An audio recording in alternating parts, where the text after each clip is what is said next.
Key differences between the E2 investor visa and EB5 investment immigration. Welcome back to our channel. In today's video, we're going to dive into the world of investor visas and explore the key differences between the E2 investor visa and the EB5 investment immigration. Both visas are popular options for foreign investors looking to invest in the United States, but they have distinct requirements and processes. So, if you're considering investing in the US, this video is for you. Let's get started. Eligibility requirements. Let's begin by discussing the eligibility requirements for each visa.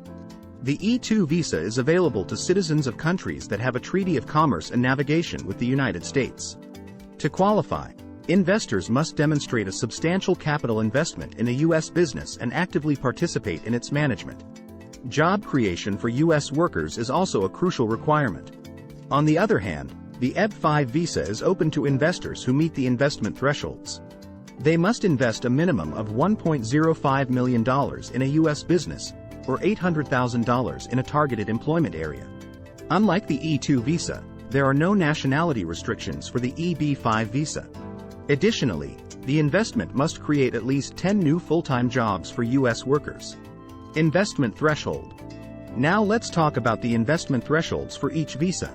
The E2 visa's investment requirement varies based on the business's size and operational needs. While there is no minimum investment set, it must be substantial and sufficient to support the business's operations. In contrast, the investment threshold for the EB5 visa is significantly higher. Investors must commit a minimum of $1.05 million in a U.S. business, or $800,000 if the investment is made in a targeted employment area, which is typically a rural or high unemployment area. Job creation requirements.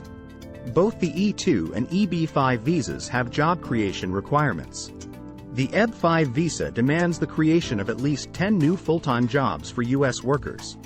In contrast, the E2 visa does not have a specific job creation requirement, although it should be noted that the investment should contribute to the U.S. economy and potentially create job opportunities indirectly.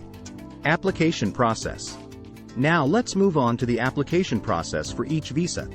The E2 visa application is more straightforward than EB5 visa in most cases.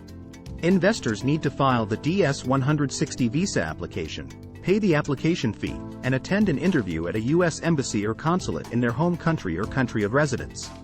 They must also provide detailed supporting documents, such as a business plan, financial statements, lawful fund sources, business purchase, business startup expenses and setup progress to demonstrate a viable commercial enterprise and qualifying E2 investment.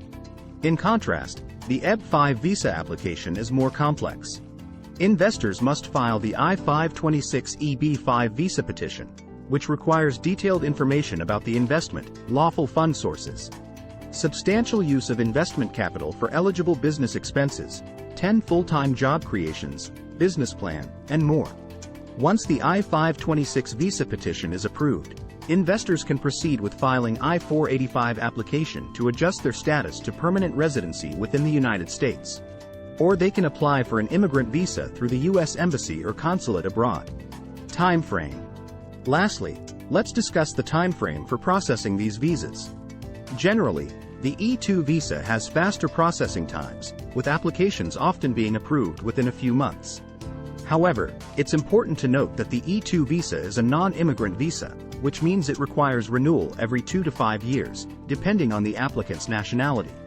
In contrast, the EB5 visa can take several years to process, but it offers the advantage of potential permanent residency if the investor meets the eligibility criteria. In conclusion, both the E2 investor visa and the EB5 investment immigration present exciting opportunities for foreign investors looking to invest in the United States.